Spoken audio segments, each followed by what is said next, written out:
Hey, what's up guys? It's Colson, and today I am going to talk about my biggest crash out of 2022.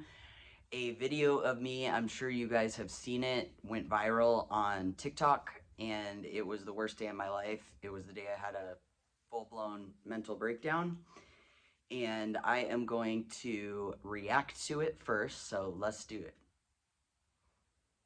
One more thing I forgot to mention is a stranger posted this. I don't know who took the video. I don't know who posted the video to this day. I still don't know. But the crazy part is I was back home in Tucson for about 3 months, and my twin flame in Florida sent me it and said, "I thought this was you for a second, LOL." That's how I found out about it. And I responded and said, "That is me." It took me a long time to heal from this, and I've grown so much, but I couldn't even watch the video for like a year or two. It was too traumatizing. And but yeah, out of all people, she was the one that saw it and texted me first. And then the days after that, random people started hitting me up about it. It's negative 150 and my other account is fucking zero, and a homeless person stole my fucking sunglasses when I'm trying to make change. Jump! Jump! That's stupid as fucking ignorant shit. I'm not crazy, you stupid bitch. My account is negative 150 and my other account is fucking zero, and a homeless person stole my fucking sunglasses when I'm trying to make change. Jump! Jump! That's stupid as fucking ignorant shit. I'm not crazy, you stupid bitch. My account is negative. Yeah, pretty wild. So let me give you some background story. I was living in Tucson, Arizona, and I had a friend that I used to work with, and I was actually his boss in property management, but he had moved to San Francisco and got like a really high up job at a nonprofit, which I won't name because I'm a nice person now. But he offered me a job out there and lied to me about the location and abused me and underpaid me and basically had me running the whole company while he played Call of Duty all day. And there was a lot of things that contributed to this. So first, I moved my whole life blindly out to San Francisco with my girlfriend and my dog.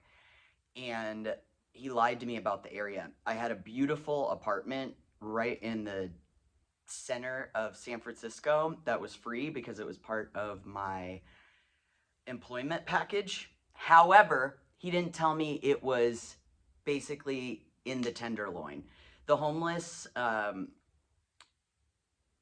problem out there is so extreme that it's trickled over into other areas, and I happen to be right on the outskirts. I'm telling you, outside of my bedroom window was on, living room window was on a main street in San Francisco.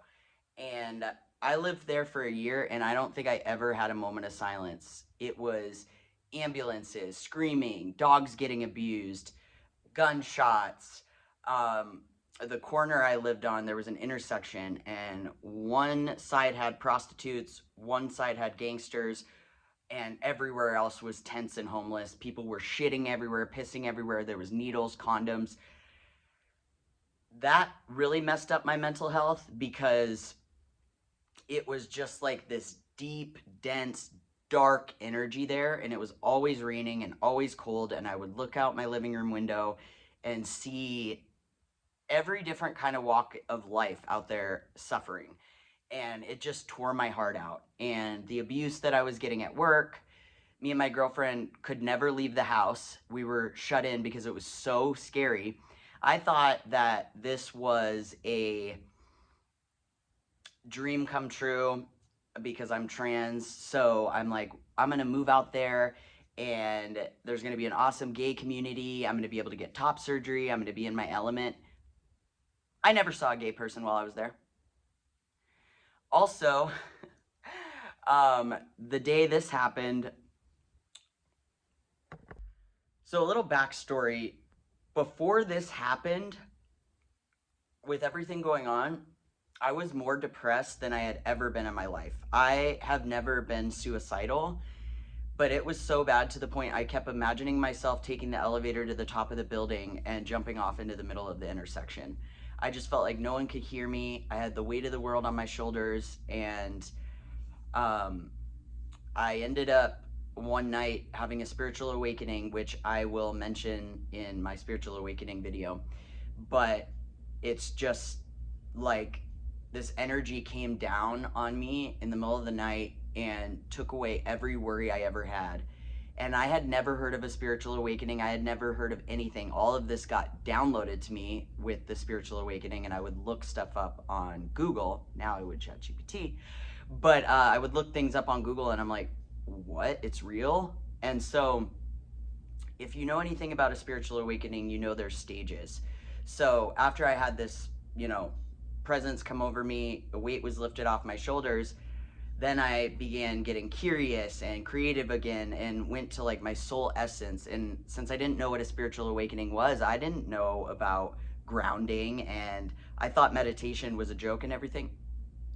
So I had the dark night of the soul, which all of your suppressed trauma comes to light. And it spiraled me into the point of spiritual psychosis.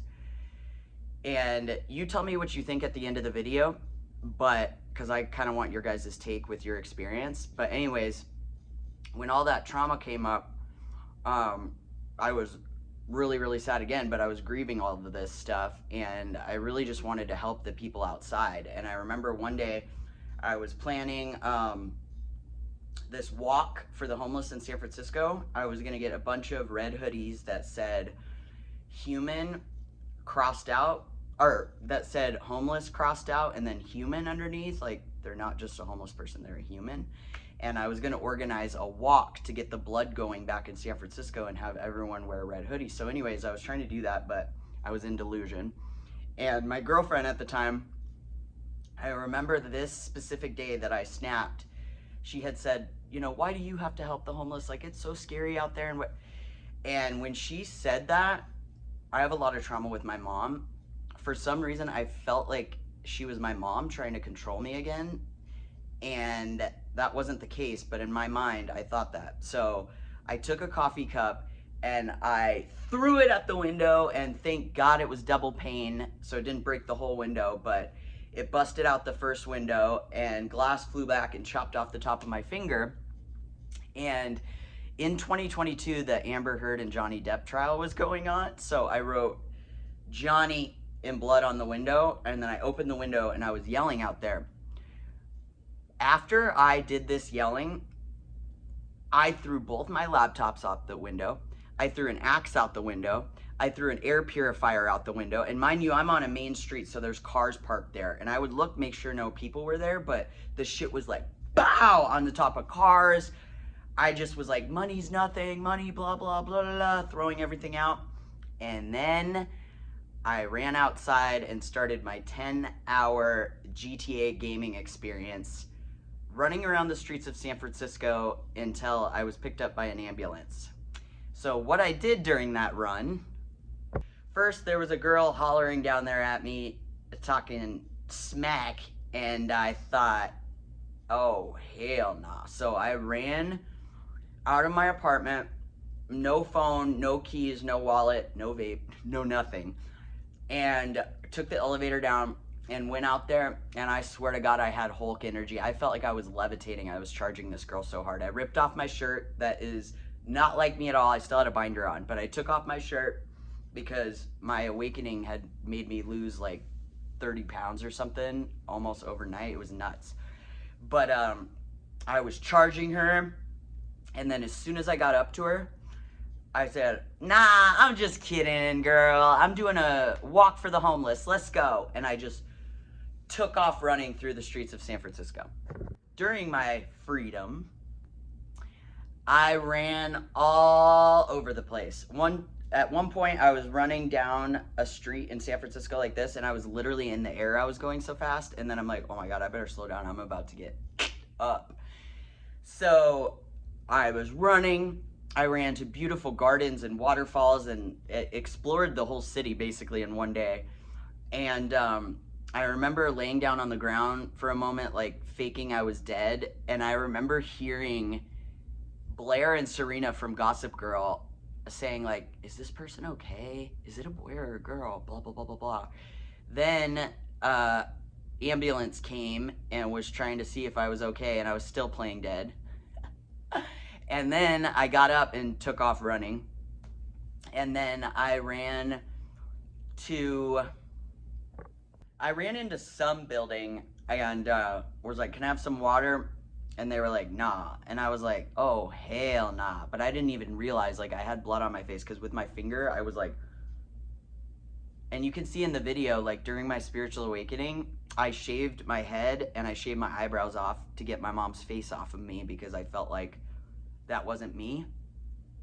And so anyways, during my time running around, I kept hearing my dad's specific whistle that he used to do when we were kids, like in the store or whatever, to come over. And I kept hearing his whistle, so I would hear it and I would run. Now that I'm back on my spiritual awakening, fully grounded and everything, I've come to find out that that whistle is basically my dad as my protector saying, like, hey, your vibration is good, like you don't need to go any higher type thing, which is crazy to think about. And so then I ran to this plaza place that had like a bowling alley. It was really beautiful there. And I saw this guy like my age doing drugs there, and he was sitting on the stairs like kind of behind the building in like a more isolated place. And I sat by him and I held his leg like this, and I'm like, you got to quit this, buddy, blah, blah, blah. And he's like, let me just do one last one. And then I'm like, all right. And then he takes the tin foil and starts like giving it to me. And I'm like, no, I'm not doing that. And then he reaches over and tries to grab my chest. And I snapped. I turned into the Hulk again, and I was about to beat this man to a pulp. I was chasing him in the middle of this plaza. There's like all these windows and all these businesses, and I was like levitating, swinging so hard. I was about to beat his ass. He was running from me, and he finally escaped. And then I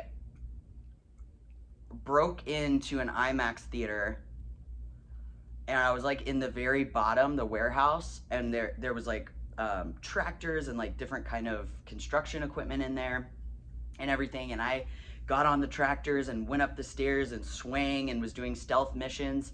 And I kept hearing music really loud, and I literally thought that DJ Khaled was having a birthday party for me at the top level, and I just had to get to it. That's where all my friends and family were, and I couldn't get to it.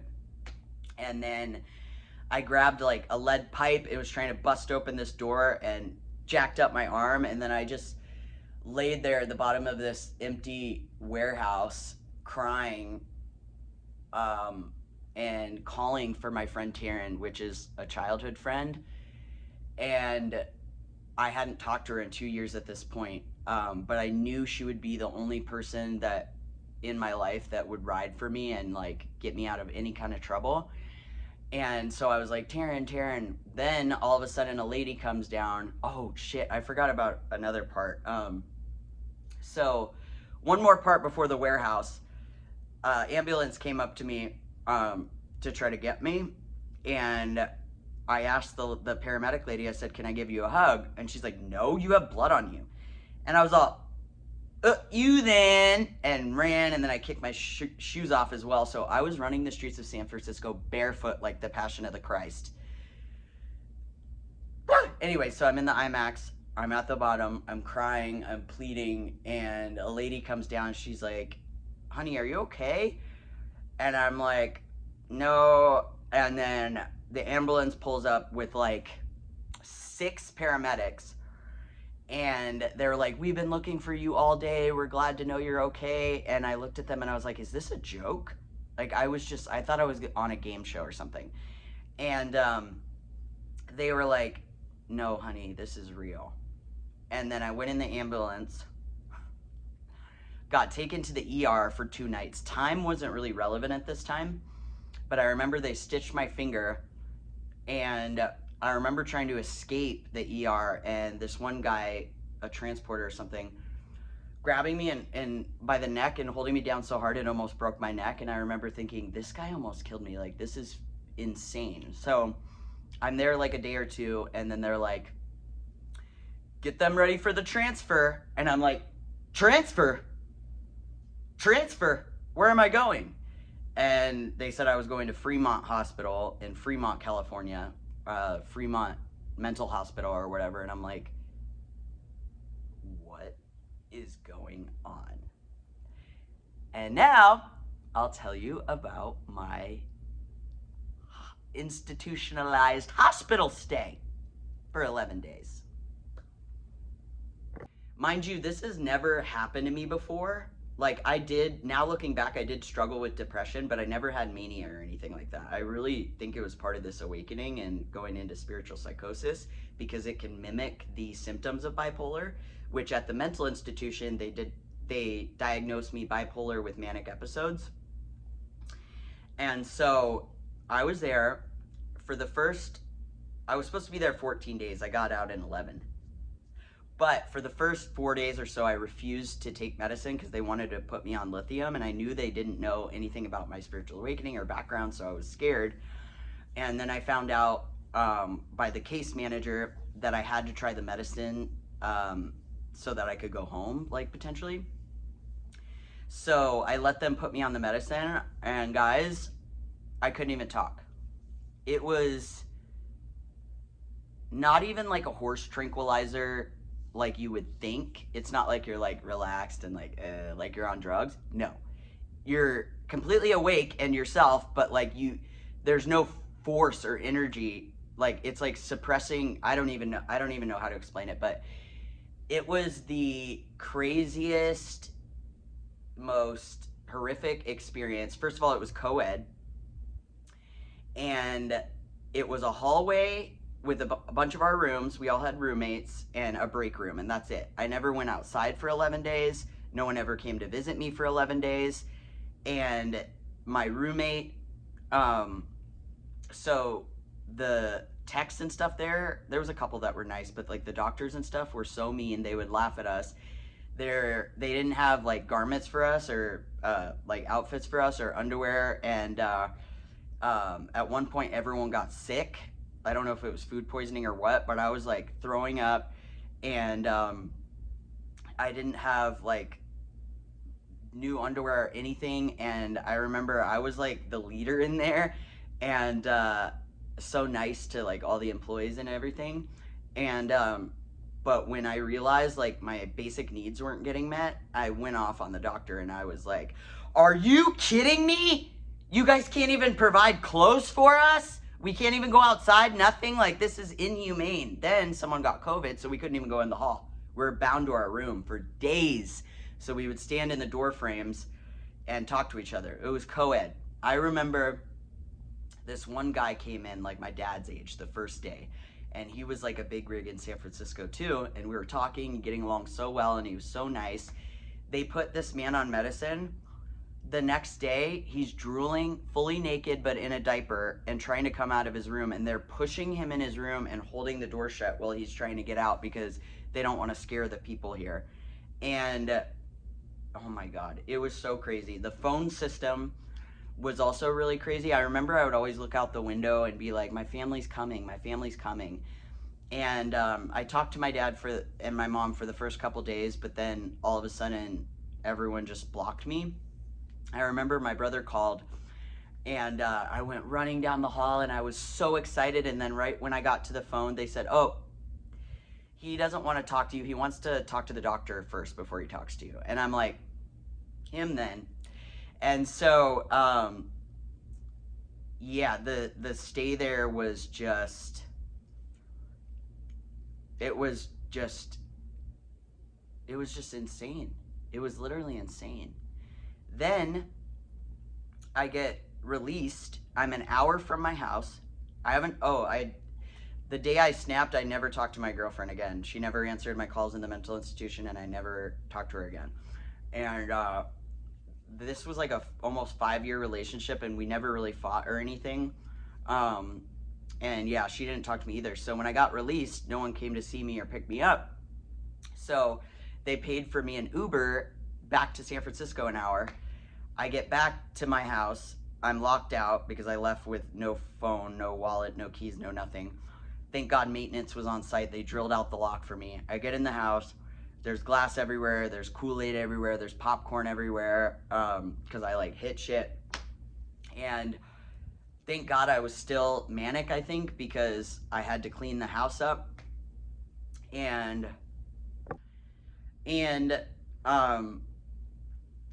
before I had the breakdown, I actually was also dealing with somebody got hired above this ex-friend Tom that got me the job, so I could finally like say what the abuse that was happening to me, because there was no legit human resources set up for me. The human resource lady didn't even have a degree or anything. She owed Tom money, so he had like everyone under his spell. And I remember telling the CEO about all the abuse, and this company paid me out $10,000 basically to relocate and hush. And I was so out of my mind that before my breakdown, I actually took my girlfriend and dog at the time on like a 7-day vacation into like these really pretty like mountain area. And so I had zero money to move. My house was part of my job, and I quit that job. So they were like letting me stay there while I figured it out. But I had spent all that money. And so I was about to be homeless. He was actually looking at LA homeless shelters for me because that's how bad it was. He saved my life. He knew I wasn't in my right frame of mind, so he ended up giving me just enough gas cards to get back to Tucson. I really don't know how I made it back. I lost my dog because my girlfriend, this was my dog I had for 15 years. My girlfriend left the apartment when I left at some point and texted my parents out in Tucson that Bobo has pads, but she's leaving. And so my dad had to call like the cops or the Humane Society or something and take the dog. And when I was in the mental institution, my mom promised me that she was gonna fly out and have the dog released to her.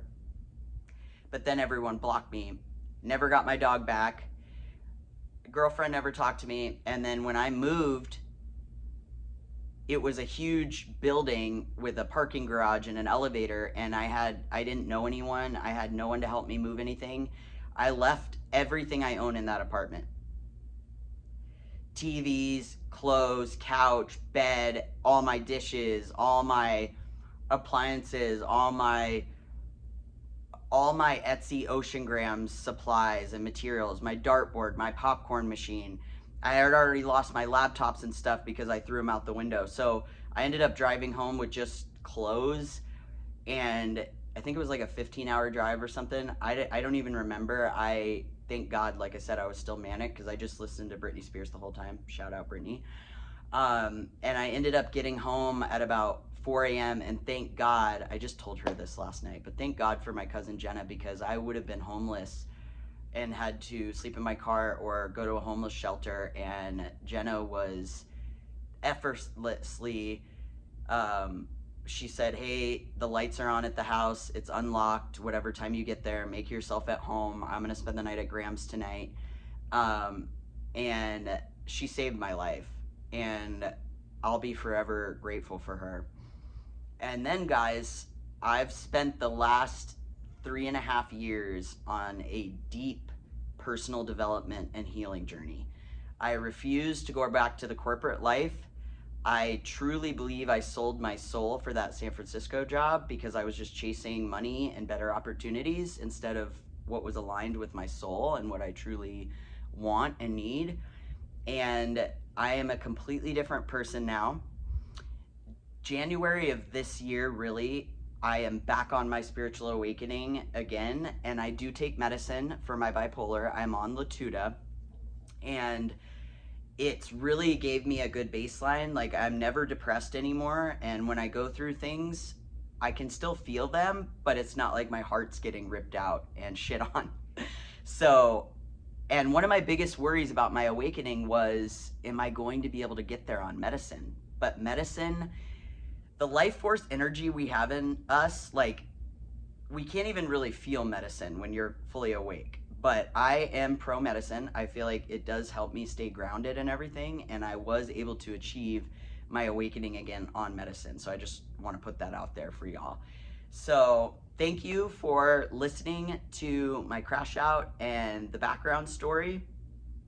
And if you guys have any crazy bipolar experiences or anything like that, please comment below and share, because I would love to hear it. But I've accepted that I'm bipolar, but I do truly believe that it might have just been spiritual psychosis, since it's never happened to me before and it's never happened again. And even when I wasn't on medicine the first year I was back, because I had to like figure out where I was gonna live, get insurance, get this, get that. And but yeah, hopefully it can give you guys some hope, and stick around because my next video is going to be about my spiritual awakening. Love y'all.